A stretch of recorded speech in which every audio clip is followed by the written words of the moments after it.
Welcome to the Soft Matter Show. This is Amal Narayanan. I'm a chemist and a polymer scientist. In this podcast, we will talk about soft matter science and have fireside chats with the researchers. Please enjoy the show.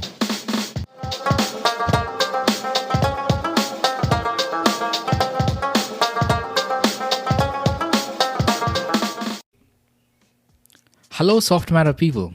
Welcome to another episode of the Soft Matter Show. Our today's guest is Dr. Darren Lipomi. Darren is a professor of nanoengineering at the University of California, San Diego. In this episode, Darren talked about the origin of the active learning platform he has developed using YouTube.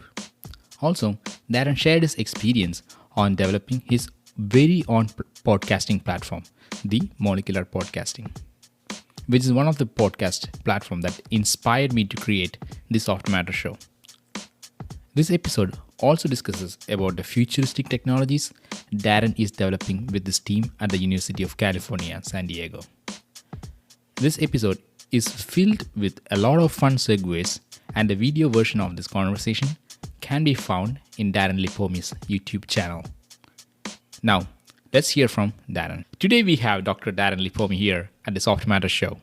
Darren is a professor of nanoengineering at the University of California, San Diego. Darren is an expert in engineering the physical properties of polymers for sensor and haptic devices. But more importantly, Darren has a tremendous online footprint. The Darren Lipomi YouTube channel has more than 9,000 subscribers, and his podcast series, The Molecular Podcasting, is one of the highest downloaded podcasts in chemical engineering genre. With that, let's hear from Darren. Welcome to the Soft Matter Show. So much fun to have you here, actually. So, one of the first questions that I normally ask, I don't get to ask this very often, but you have this experience of traveling all over the places, right? You grew up in Rochester, upstate New York, if I'm right. Then you moved to Boston for your undergrad and PhD. Then you moved all the way to West Coast for your postdoc as well as a faculty. So, what are your thoughts on working in the West Coast versus East Coast, and what are your suggestions for students?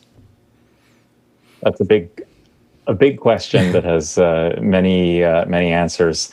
So I grew up in a town called Hilton, which is northwest of the city of Rochester in western New York State.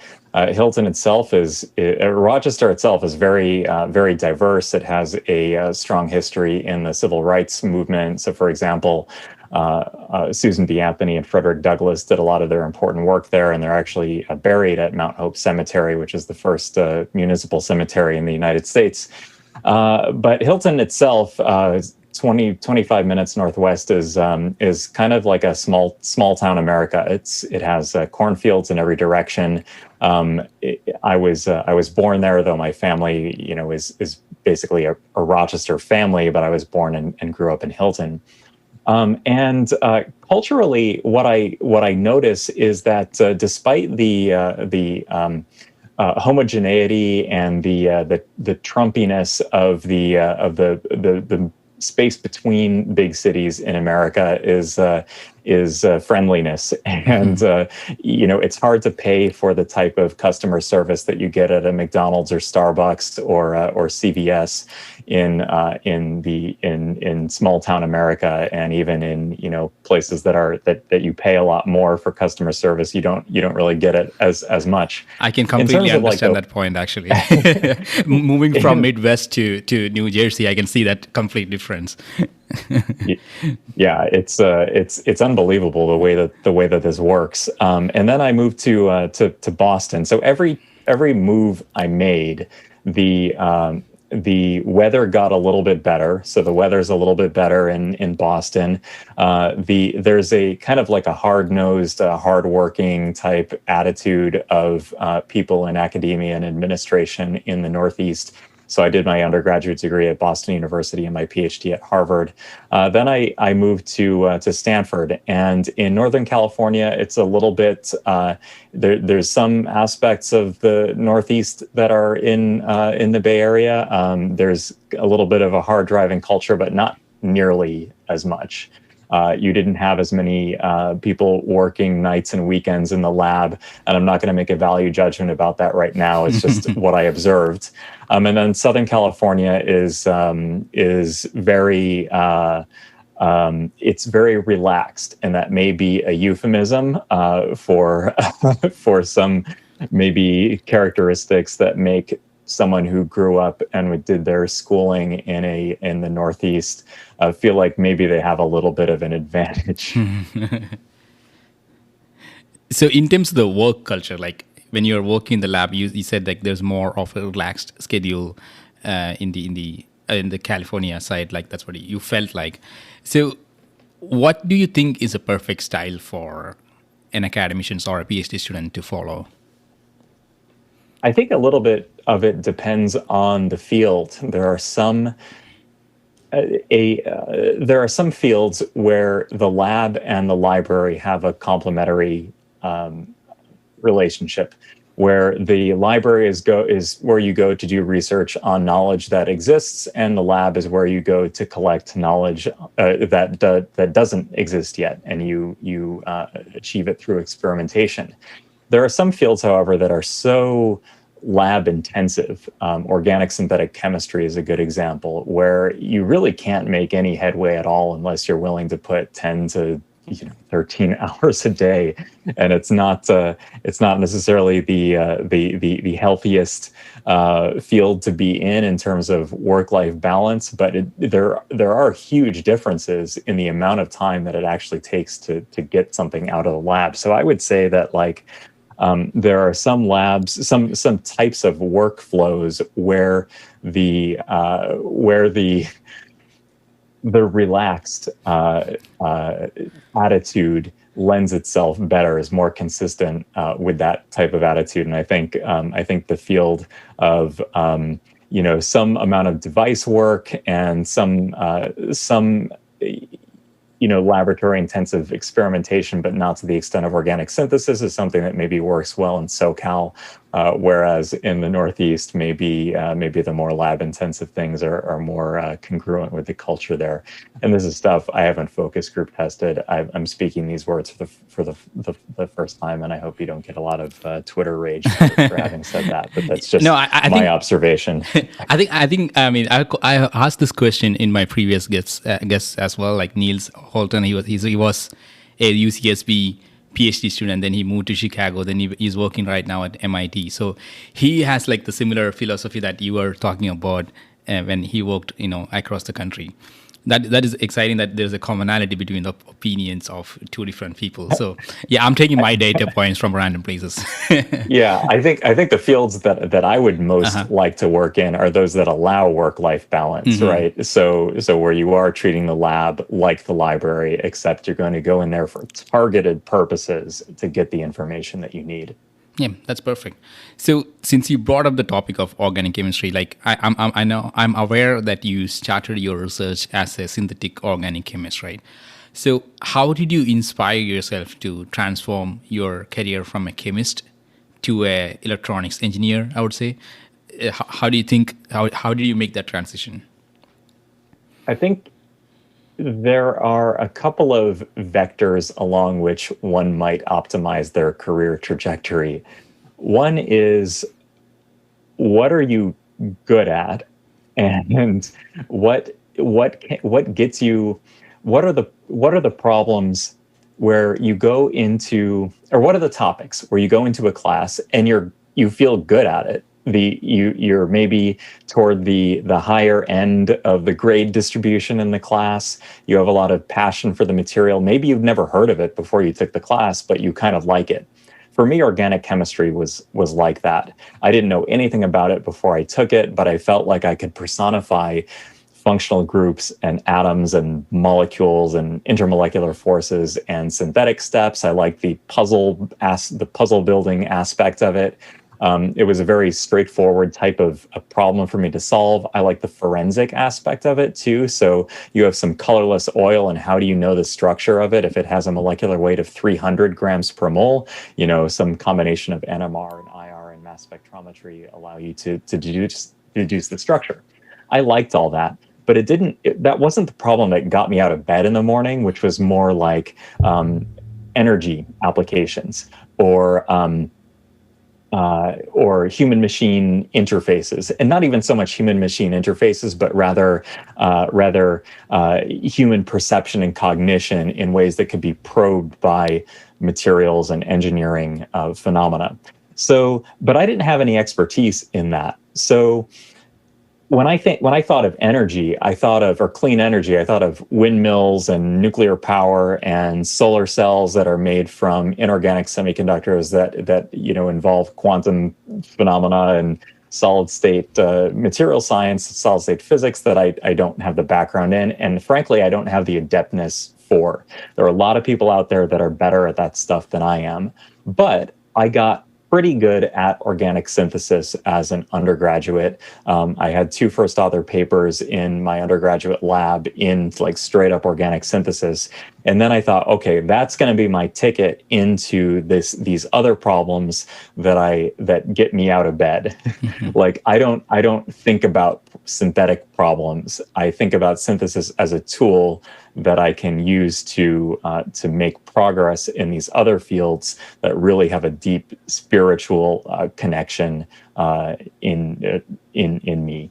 Yeah, I think that's a very good point, because if you think about it, like there would be like an undergrad student like sitting in the lab or sitting in the office and thinking that, okay, I want to work on something very cool.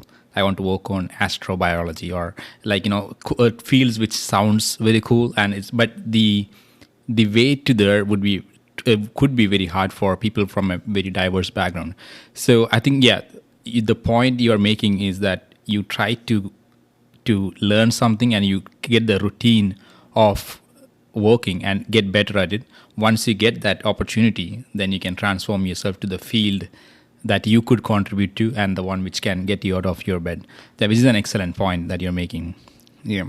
So I think the same for me actually. Like if you think about, like, I started as a organic pure synthesis, like CC coupling, CH activation, and things like that. But now I work in something completely different, which I think I'm more passionate about. But the work culture and the way we work together is similar to, I learned everything from the organic synthesis lab, which is amazing. So yeah, so that's cool. I didn't realize that we had that similar background. That's interesting. I started as a conducting polymer group, which is like hardcore on synthesizing P3ST like molecules or like thiophene based materials. But yeah, now it changed a lot, and I don't think I can go back and redo that. But I still have the work culture which I learned from there, which I think helps me even in this current situations, even though I'm working on very extremely different things. Yeah, that's cool. Mm-hmm. So since we are talking about the human machine interface, and I think this is the perfect time to learn more about what you actually do in the lab. So can you tell me about some of the recent findings that actually wakes you up and I want to work on this? What is that one of those problems which you're trying to work on right now? Yeah, I'll give you a brief introduction to what we do. We're interested in the mechanical properties of electronic polymers, and those are mechanical properties of static polymers, and also the ways in which they might be stimulus responsive. The particular class of materials that we do the most work in is pi conjugated polymers. So those are conducting and semiconducting polymers. But we're not, we're at this point, we're kind of like, we're not tied to a particular class of materials. We also do a lot of chemistry based on materials that can be made by controlled radical polymerization strategies and so on. So within this core scientific area, so what are the microstructural and molecular structural characteristics that give rise to the mechanical properties of these materials? We have 3 sort of broad project areas. One is application of these materials to solar photovoltaics and in mostly organic solar cells, but we've been interested in perovskite and perovskite organic and silicon tandem and hybrid cells as well. Another area is the use of organic electronic materials in mechanical biosensors. So both cellular electrophysiological sensors and also wearable mechanical sensors. And in particular, we've been working with C.K. Cheng's group in computer science and engineering at UCSD on machine learning to do what I would call bidirectional communication with a wearable device. So it might take a physiological signal, then do some computation, then give you a haptic signal back to you. And that leads me to the third project area, which is haptics. And there are a lot of haptics have been interesting a lot of people have been interested in haptics. It is for listeners who might not be aware, it's basically the use of technologies to manipulate the sense of touch and to produce new tactile sensations. So there's really a lack of haptic sensations available in off-the-shelf materials. So what we're trying to do is access types of tactile sensations like moisture, tack, thermal conductivity, near surface texture, near surface softness that are really difficult to recapitulate using off-the-shelf actuators that just depress into the skin. So most things just shake and vibrate and press into the skin. They have a very limited suite of functionality. But if we have organic materials that can reconfigure their properties in real time, we think we can access a much larger gamut of properties for applications in surgical training, physical therapy, robotic-assisted surgery, telemedicine, and those types of applications. I don't want to talk for too long. No. I want to make sure that I get the to like our most recent exciting findings, but I'm happy to talk about any one of those areas, and I can I think the most important thing we've done. Yeah, the amount of time you spent on that 3 sections, I can feel that the haptics is some part you are very much more passionate about in pursuing in the future. So my question would be what are your goals in terms of haptics? When would you be happy? Okay, this is what I wanted to do. This is what I did. So when would what would that be? What would that achievement would be when you would be this is a significant contribution that I have done? I'm interested in materials approaches to haptics in both the basic scientific sense to understand more about human perception and cognition, but also the forward-facing direction of being able to develop new haptics technologies. Now, of course, you can't do the latter without the former, and this probably leads to one of the more significant scientific discoveries that my lab has made. For example, we showed that it is possible for human participants to differentiate surfaces based on surface energy differences created by molecular monolayers. In a later paper, we showed that the sense of softness that one feels in a solid material can be manipulated by the porosity and the indentation depth of the material, and not in really an obvious way. In fact, the more porous the surface, if you keep the indentation depth constant, the harder it actually feels, which is kind of counterintuitive. And in particular, the features of the porosity are actually smaller than the spacing between mechanoreceptors and the skin, which suggests some type of hyperacuity or super resolution in the fingertip. And so that hadn't been shown before. I think it would have been hard to show without the lab's expertise in microfabrication. And we had an outstanding postdoc, Charles Dong, who's now an assistant professor at University of Delaware in material science, who really brought this project forward. And that's the type of fundamental contribution I would like to make to human perception. So that was softness, but you can imagine that there are other types of transitive properties that exist on these one-dimensional axes where you can dial in. So we showed it was possible to dial in the sense of surface softness. So this is the contact area and indentation depth that you need to have a material that occupies some position on this softness number line. But the same thing probably exists for tack and sliminess and adhesion and things that we have a good material science definition for, but we don't have a good material science plus perception and cognition definition for. And also linguistic issues work their way in there as well. Like one person's soft might not be the same as another person's soft, and also soft in one language might not be the same thing as soft in another language. So these are all things that are really philosophically interesting to me. And then in the long term, I'll just spend like 2 sentences on this.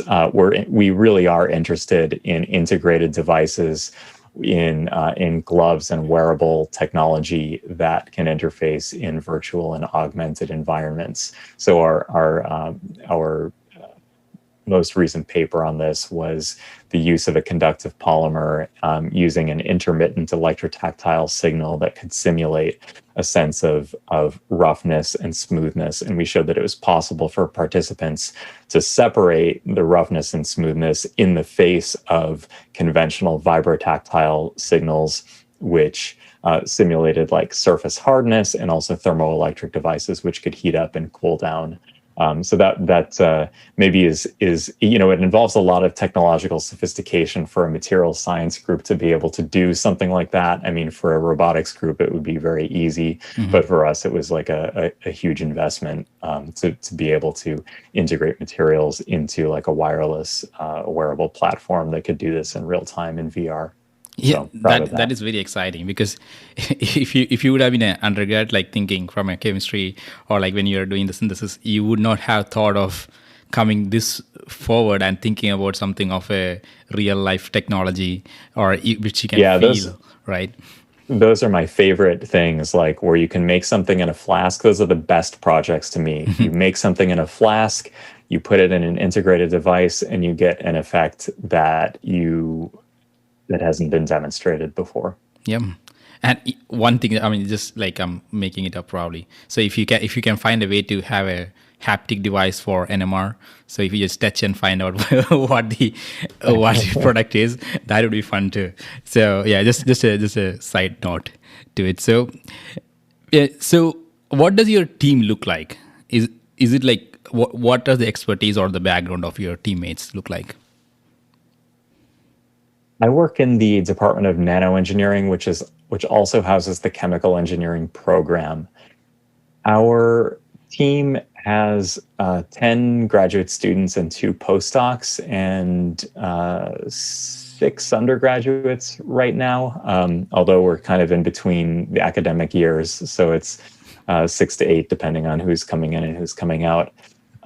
And I think 7 of the 10 PhD students are chemical engineers, and then maybe six of the 10 are chemical engineers. 2 are nanoengineers, and we have an electrical engineer and a material science student. Okay, those numbers are wrong, but it's about that. Two electrical engineers, 1 material. Yeah, it's a pandemic. Where do the years go? Yeah. It's half chemical engineering, 20% nano, and then some amount electrical engineering and material science. And then between the postdocs are both chemists, and the reason is because it's hard to get chemistry grad students, and it's hard to it's hard to give them the training that they deserve, because my knowledge of the organic synthetic literature is now like 15 years old. And I am not going to be a good mentor in Stille and Suzuki cross-coupling anymore. I can help a postdoc with their project, particularly in like structure property relationships, but in terms of on the ground advice, I can't really do it. So I can't do a good job doing it. So that's why the postdoc positions go to synthetic chemists. So when hiring these students or postdocs, what are the things that you look for in terms of a PhDs and postdoc candidates? I look for curiosity first and foremost. I think you can't be in science professionally without like an intense sense of curiosity and wanting to know how things work. And that is in contrast to an application that I get mostly on the undergraduate side. That is, I want to do this for a line in my CV, and so that my job application looks more attractive. That's an actual email? No, but it's obvious. But it's fairly transparent when you get an email after New Year's from a senior undergraduate that's the motivation for the email. Another aspect is trainability, and I think that goes along with curiosity. If somebody's curious, then it's an implied willingness that they'd like to change their mental imprints about their mental models about the way the world works, and they'd be open to and receptive to training and even criticism, and criticism is necessary. And the third aspect is no assholes. And so we need I like to have a good group culture, and culture will actually trump I don't know, IQ, whatever that means. Exceptional decay in group motivation. Yeah, exactly. I want to have a climate in the lab that is diverse and inclusive and fun and supportive, and a climate that supports trust and openness and collaboration. Mm-hmm. Yeah, that is actually a wonderful point. Because I heard about curiosity being one of the driver for hiring PhDs or undergrads. But yeah, the trainability is something I never thought of, which is actually true. If you are not curious, then you cannot train someone to do something, right? Otherwise it will be like a machine who does what it does. So let me try to switch a gear a little bit towards the actual part of the show. Is about the molecular podcasting, right? So you have a huge online imprint. You are extremely active in Twitter. You had that YouTube channel since a long time. So what inspired you to start doing or putting contents out online? I've always been interested in performance. I consider myself an introverted person in some respects, but on the other hand, I do like teaching. I do like being on stage. I do like video production, and now getting more into audio production. When I was a kid, I had this PXL 2000 video camera that would take 20 minutes of black and white video on 10 minutes per side on a high definition audio cassette. And this was made by the toy company Fisher Price. So I got that in probably 1988, and I used that as a kid. Then when I was 11, I got a compact VHS camcorder, and I made claymation videos, and I had a Star Trek spoof show called Yummy Trek, where we sought out new foods and new civilizations. That sounds fun. And, so my question, did you had friends? Did you show this video to anyone or no? Oh yeah, all my friends made appearances in these video productions, and we would do it, and we would have pizza and potato chips, and do you still have those videos? Yes, I think I burned them to a DVD at some point. Yeah, you should post it in the YouTube. That'd be fun. Yeah. All right. Yeah, please go ahead. So then when I got my professor job, I had I became very interested. I really like teaching, and it's not just, oh, I like teaching because it pays the bills for 9 months, but I'd rather be doing research. No, I really do love teaching. And there is so much more you can do if you record all of the boilerplate stuff, all of the derivations and explanations, and use that as a video textbook. So at some point in 2017, actually it was 2017, was the hardcore year of like recording and uploading everything. So I recorded about 90 course lectures, probably ended up being like maybe 70 plus some supplemental videos for the 3 classes that I was teaching at the time. And the plan was to use those as my video textbook in an active learning flipped classroom type style. Now, active learning, flipped classroom, these are terms that are thrown around a lot. The active learning methodology, where basically there's some pre-assignment, and then in class you use that as to do problems in groups where the professor is more of a coach as opposed to a lecturer.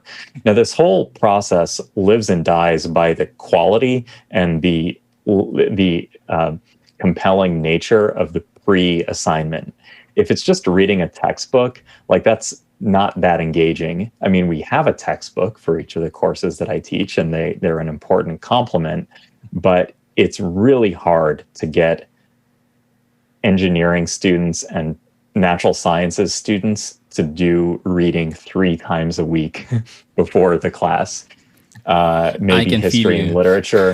Yeah. History and literature classes, it's kind of required, right? If you don't read Moby Dick or whatever before you go into your American literature class, you're going to be completely lost. If you're in a law class or a business class and you haven't read the case before going to class, then you're going to be humiliated when they cold call you. But in engineering and the natural sciences, this is not the norm. Most lectures are incredibly boring, and the books are not engaging. I know I shouldn't speak for others. Obviously, this is an idiosyncratic thing. But when I was an undergraduate, most of the physics classes and physical chemistry classes, like I sat there and thought about other things. The equations and everything went right over my head, and I just knew I wasn't going to understand it until I buried my head in the book and did practice problems at the back of the chapter. And most of the lectures were a complete waste of time. And so I know that sounds harsh now, but and this was in grad school too. Like most university lectures are just hideously boring, and most textbooks are hideously boring. And it's really a shame. I took business classes. I have like a mini MBA from the Stanford Grad School of Business. And the lectures were incredibly engaging. And this is how education should be. And a lot of these classes, especially in finance or accounting, it's not as though they're not quantitative. Like it takes a lot of like effort to learn this stuff, and it engages many parts of your brain. And it's taught in a completely different way. And it's better. It's much better. It's like entertaining like I would take an MBA. I would do an MBA like in a second if I had time, just because of how much fun it would be. So how do you do the same thing in engineering?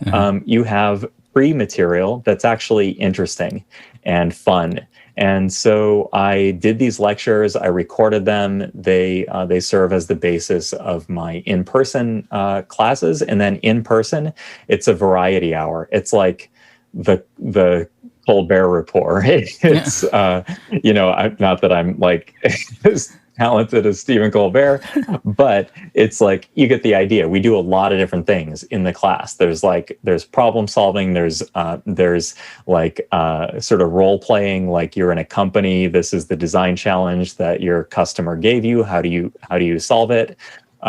We do. It's allowed me to rethink assessment. Have more frequent contacts with the material and do more frequent quizzes and know more of this, like 2 midterms and a final. And it's like 25, 50% of your grade, and you don't really get that much of a chance to engage. You only really study 3 times per semester.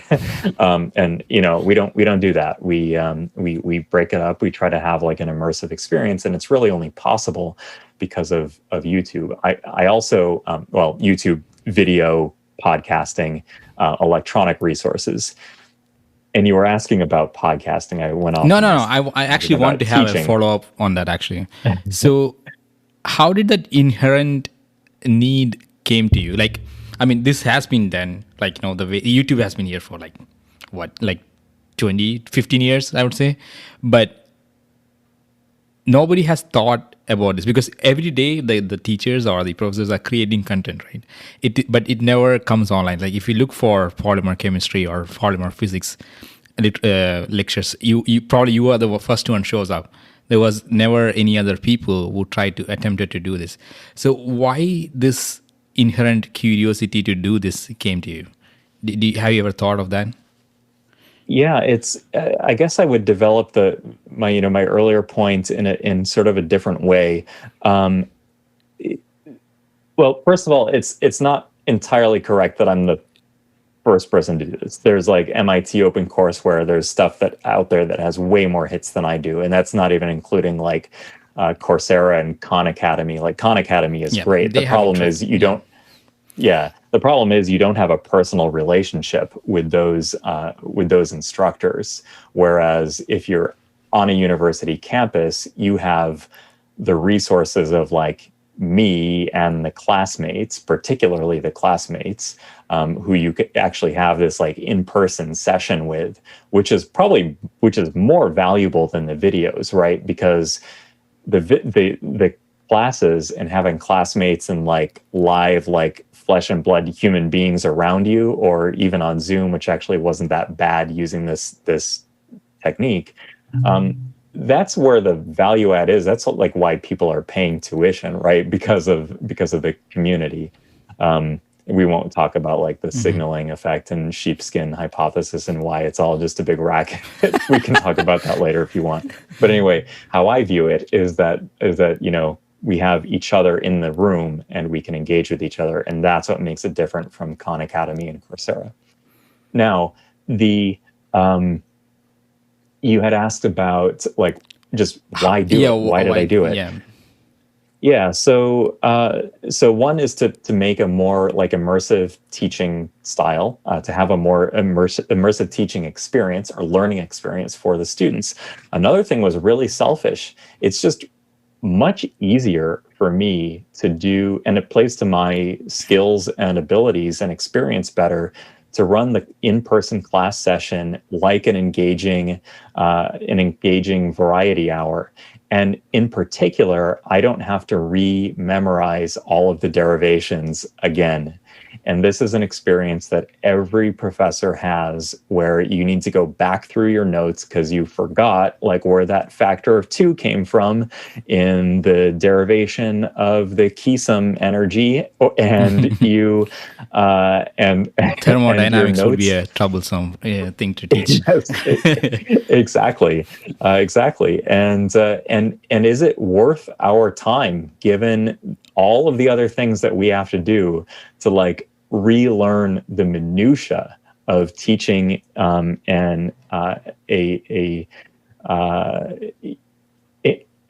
class exactly the same way every time, when you can do it once, do it really, really well, and know it really well, but not have to like memorize the whole damn thing. Yeah. So 2017 is when you started doing this, right? So what was the feedback like? So if somebody, I'm asking this because if somebody wants to adapt your style of approaching this problem, so what are the differences, or in terms of the students' response? Did it change at all? Unquestionably changed, and unquestionably changed for the better. I think I've had recommend instructor ratings of 100% in almost every quarter. We're on the quarter system here. Almost every quarter since I started doing this. I think the students believe it's more engaging. I've had to make the tests harder because they have more contact points with the material. It is positive. It has improved my life as an instructor in almost every way imaginable. The difficulty is that it took a huge upfront investment. For example, the first time you teach a class, you're not going to be very good at it. You may feel good at it you may feel good about it at the time, but the second time you do it, it's so much easier. Oftentimes we rewrite our notes, we change something in our approach, and then we do it the second year and it's better. And then the third year, it might be ready to record. So, and then, you know it by heart. You can anticipate points of confusion. Of course, I still get challenged by students all the time. That's part of the fun of teaching. But in terms of the comfort level with putting it out there, you're as good as you're gonna be by the third year. Then you start to asymptote. In fact, the one class that I have, I actually recorded. The one class I have that I recorded the first time. Every year, I'm like, gotta redo those lectures. The other two were like third year or later. And then, did I answer the question? Yeah. So, well, guys, the advice is that, like, do not try this at home. So it is absolutely worth the effort, but it does take a lot of jet fuel to get off the runway, for sure. It's not something that somebody could just do immediately. But once you have this like body of work that's recorded, you can use it indefinitely. And the podcast actually started as an offshoot. So also in 2016, I became the faculty coordinator for a graduate and postdoc seminar series. And that was run by the IDEA Center at the Jacobs School of Engineering. Just to give a shout out, IDEA is Inclusion, Diversity, Excellence, and Achievement. And it's the Student Services Center in the engineering school. So I was the faculty coordinator of this lecture series. And there were a variety of professional topics. They happened 6 times per quarter, so 18 times per year. And I would get a speaker from industry or academia or law or government, and they would speak about a topic. A lot of times there were requests for topics where I couldn't find a speaker or the speaker canceled. So I would do my best to give those talks, and I would spend maybe a week of preparation, not 40 hours, but maybe 15, 20 hours sometimes, like preparing these talks because I enjoyed learning about these topics, and I would give the talk. And I put them on YouTube, and the expectation was that the students who couldn't attend live could watch it anytime they wanted. Now, in the era of COVID-19, we call that asynchronously. And so they could watch it asynchronously. But then people from all over the world actually started to watch these videos. And so I started producing more even after I stopped being the director of of this talk series. And I was doing episodes on Zoom. I was doing conversations with people on Zoom. I was doing kind of riffing on topics that were close to my heart, like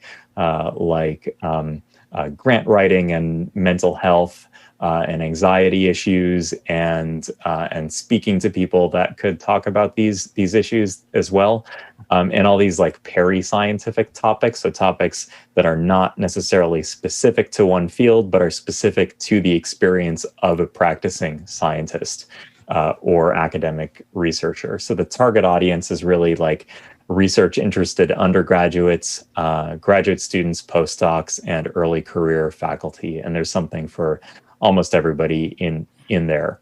I took those seminars and videos and just extracted the audio, and over the summer started the podcast. But now when I make an episode, it is for the purpose of the podcast, in that I also upload the video content as well to YouTube. YouTube has a broader reach, but the audience retention isn't as good. So I think once you're in somebody's ear, they don't get all of these distracting, like you might also enjoy kinds of things.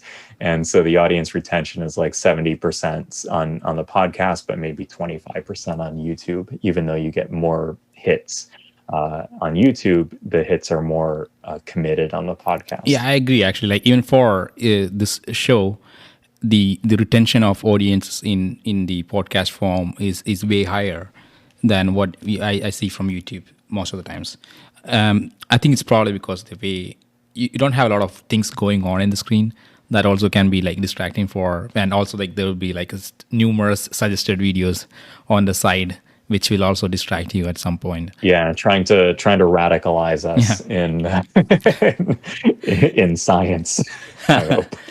So, what does the future look like for the molecular podcasting?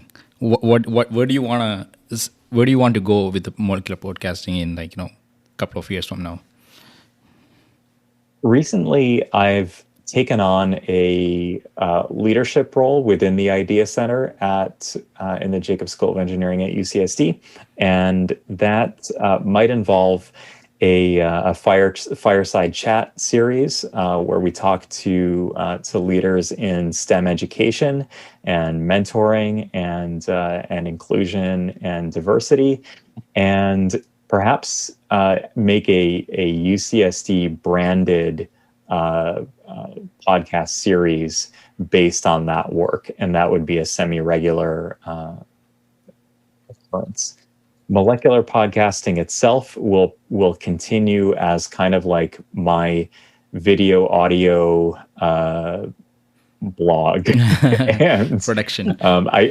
It's to me it's more than like a video blog, because I spend a lot of time like preparing these topics, but I imagine that most of the interview content would be moved to the new platform, which hasn't started yet, but stay tuned. Mm-hmm. And the part that's mainly driven by me will stay on molecular podcasting and my personal YouTube channel. But in terms of like subscriber numbers, it's hard to say. Like I know I'm having an impact. I have like I think I have 9,100 subscribers on YouTube now, and the podcast is hard to judge because you don't know how well like Anchor is actually counting them. But it probably adds another like 1,000 or so. But the podcast I just started within the last 9 months. And YouTube, I started in 2017, so it makes sense. In terms of production values, I don't really have any plans of making myself produce content any more heavily edited than it already is, which is to say, not very much. Yeah, I think that's one thing I like about podcasting. You don't really need to edit a lot of things. Yeah, half the time I skip over all that crap at the beginning anyway. So yeah, it's better for me just to go right into it. In terms of subscriber goals, I think it depends on like what the standard is for book publishers, because I'm actually I'm interested in writing a book someday, and I would like to have a built-in audience, and I'm not exactly sure what subscriber base. I've heard it's like 10,000, and between Twitter, Facebook, and YouTube and the podcast, I have probably 14,000 followers now, and I don't know if that's good enough in the 21st century to get like a book deal. But that's important to me too. Yeah, I'm very curious to know more about that book. So that's one of the things I really wanted to know. What is that book? What is that book content is going to look like? The model for the book is Anthony Bourdain's Kitchen Confidential. And the goal would be to produce a funny account, funny and somewhat cutting account, somewhat cynical account of the practice of academic and scientific research, which would have people inside the field nodding and chuckling to themselves, and people outside the field learning. Because I think most people in policy and journalism and the reading public have absolutely no idea how science actually gets done at a university. Like, where did the Moderna vaccine come? Where did the BioNTech, BioNTech and Oxford vaccines come from? They didn't just appear out of nowhere. And where are solar panels coming from? Where is that lab-grown meat coming from? And I think it's worthwhile for people to have an unvarnished view of where science gets done, who is doing it, who gets credit for doing it, who's paying for it, what the quality of life is like for people doing those jobs, and also to intersperse it with personal anecdotes about, from a nerdy introverted kid who ended up somehow at Harvard and Stanford and having a podcast that somehow I'm grateful, people listen to and find interesting, and I'm grateful for that. I'm sure that is extremely useful, because if you think about the in the era of fake news, so we should be having a healthy discussion on how things gets done in from a science point of view, and as well as the engineering point of view, to see what it takes to get to the right place. And teaching someone to think logically is one of the duties that I believe that academicians have to the next generations. Yeah. So, but my next question comes to this. So, you're a PI who writes grants, who mentors students, who sits in the panel of many academically relevant committees, and you host a podcast. You have a YouTube channel. How do you manage your time? Like, what does a typical day look like for you? Typical productive day look like for you? You don't want to be a sloppy scientist in front of others. Yeah, that's an interesting question. Before the microphone started rolling, we were talking about like Tim Ferriss's productivity podcast. Yeah, and I was very interested in like, there was a time in my life not very long ago where I was probably before we found out that we were going to have a kid 3 years ago, and where I took the productivity literature, like the Cal Newport, Tim Ferriss, and Peter Drucker, kind of like, before that, very, very seriously, productivity literature, business literature. And I used to get on flights, like I used to fly 110,000 miles per year, and going to grant review panels, international conferences, stuff like that. And I really liked being busy. Like, I really liked feeling important. I liked airline upgrades. I liked the getting priority boarding. I liked having like hotels and rental cars, like, already have your information logged into the system, and like, yeah, exactly, like free rental days and stuff like that. Even though I was charging grants for it anyway, so it wouldn't have come out of pocket. And there would be times when I would be so excited to like, okay, in the time between wheels touching down in a new city and like getting into the Uber or the Lyft or the taxi, how many emails can I fire off? And like, and then I realized that that stuff was really degrading my mental health. And I think if some things are handled much more intelligently, and the goal of an email is not to get one email done as fast as possible, but the goal is to reduce the number of emails that come in the future, like getting the information out there that needs to be out there in as few keystrokes as possible, and like to not trigger a flood of more emails. That's really important. But I think I have like, why? I do not have a good answer for this. How do I do it? I have, there's a lot of stuff that goes on behind the scenes. Like my students are amazing, and they do 90% of the writing themselves. And I make, sometimes somewhat too cutting, like, of comments on their research papers. But I'm not doing their research for them. I'm like the coach and the quality control valve, and like the strategic, the person, the strategic consultant, I guess.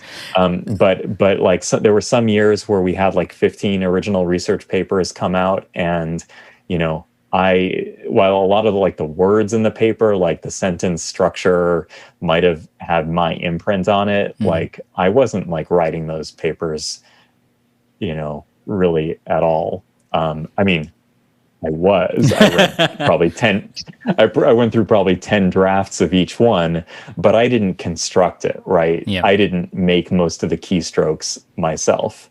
And that is a key, like, aspect of how I can actually do these other things. And the same thing is true in like grants and fellowship applications. I have a lot of students who have outside funding from NSF and DSEG, their home governments in some cases, for international students. I help them apply for fellowships, and I help them apply for grants of the type that they get to be the PI on, like F-32 grants for NIH, and involving my students in as much of those processes as possible is really helpful. But I don't work a crazy schedule. Like a typical day, like I work out every day. I play the piano at least 10 minutes every day. And between 5 and 7:30, I'm father to my 2-year-old daughter, and then from and that's in the evening, and then from 7 to 7:30 in the morning, I get her ready, and my wife and I do it strictly alternate, basically every childcare task, like meals and stuff like that. So yeah, and then like in the evening, we might be like binging a show that we'll watch maybe 3 nights a week. But then I work at night. So I get back on my laptop between 7:30 and 9:30, and those are my work hours. What's your favorite show? What's your favorite show?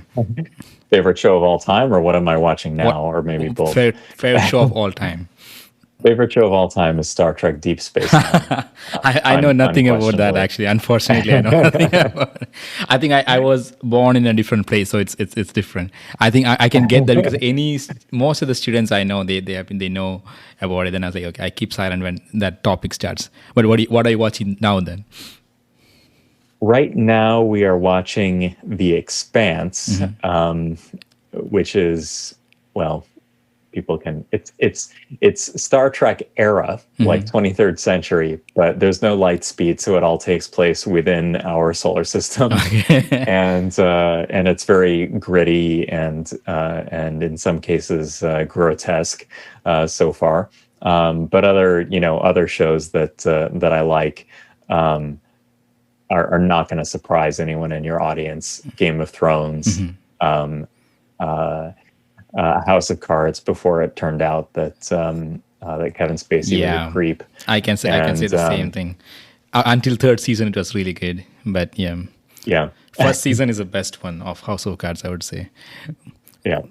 But so is that your unplugging routine, like watching or binging the show? Is that how you unplug from work, or that helps you to focus on other things? That playing the piano and exercising, those things. I have a little bit of like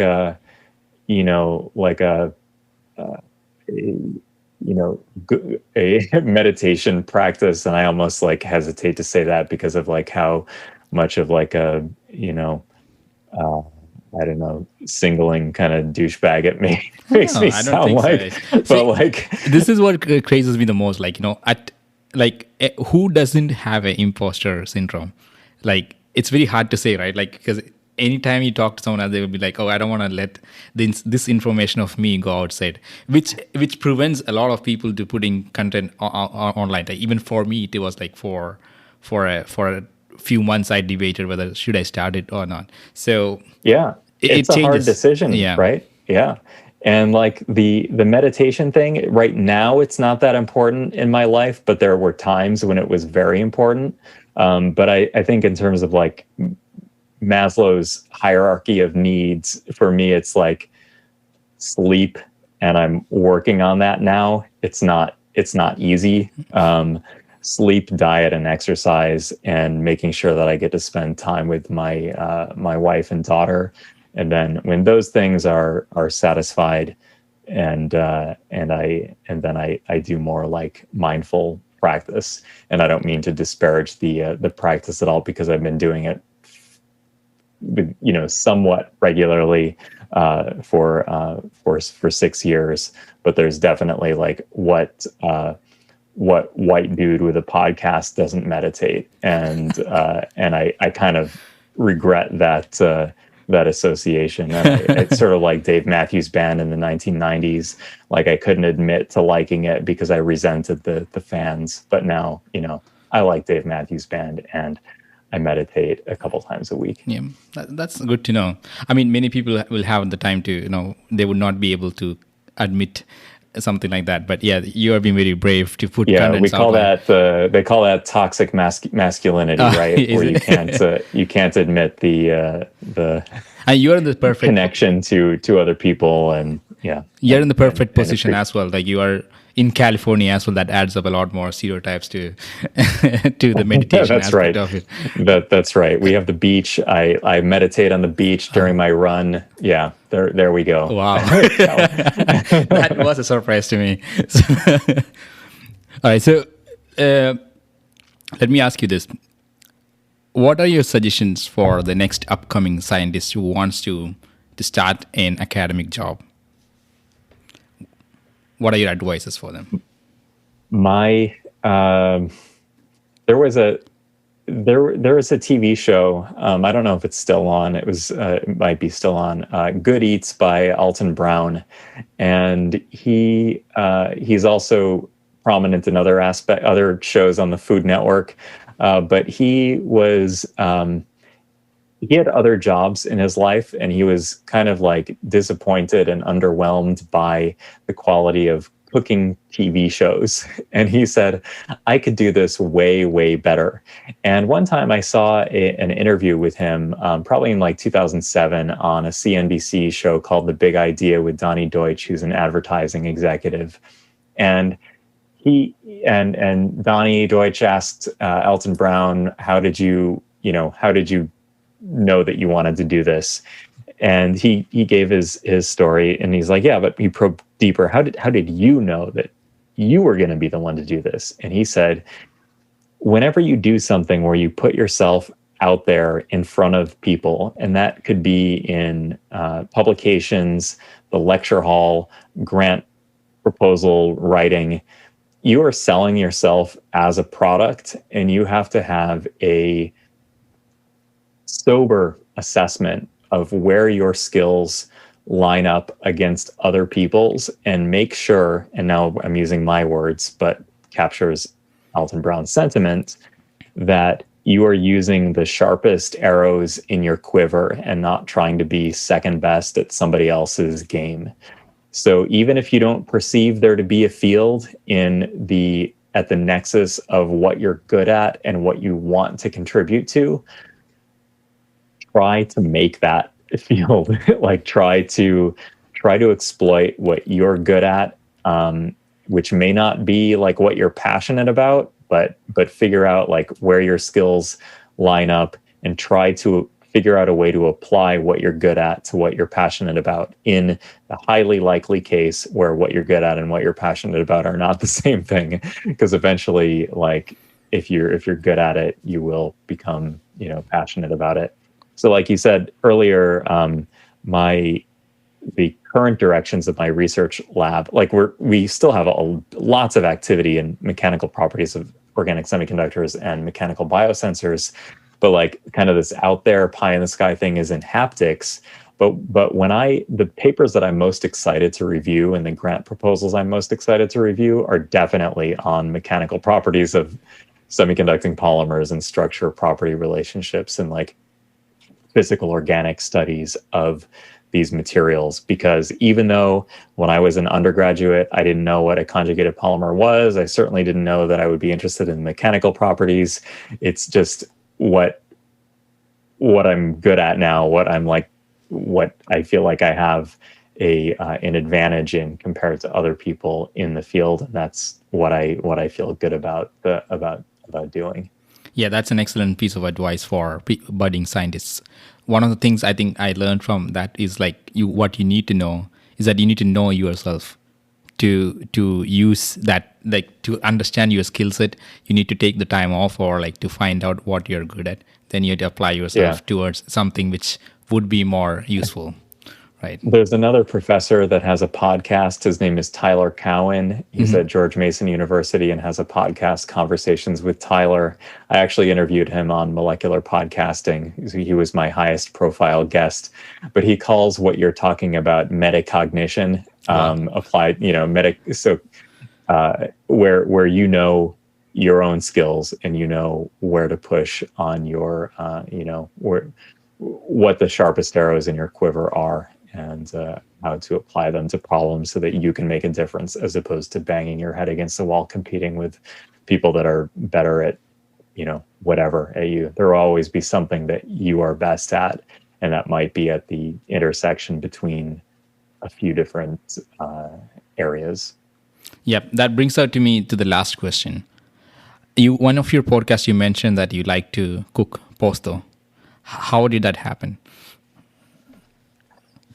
I've always liked working with my hands, and I used to, some of my fondest memories from like childhood, but this is like later childhood, I would say 11, 12, or it would be like baking like from this destroyed version of Betty Crocker's like handbook that we called Dad's Grail Diary. It was my mom's cookbook, but we called it Dad's Grail Diary as in reference to Indiana Jones and the Last Crusade, where the diary is this item that changes hands between the heroes and the Nazis throughout the movie. But I would make like recipes from that cookbook, and they all, I'm sure, turned out like they were tasty because they had sugar and butter in them. But can go wrong they probably were not that they're probably not that good. But then I got really into cooking in grad school. A lot of what I cook is like where most of the flavor is in South Asia and Central America. Wow. And that's so such a combination.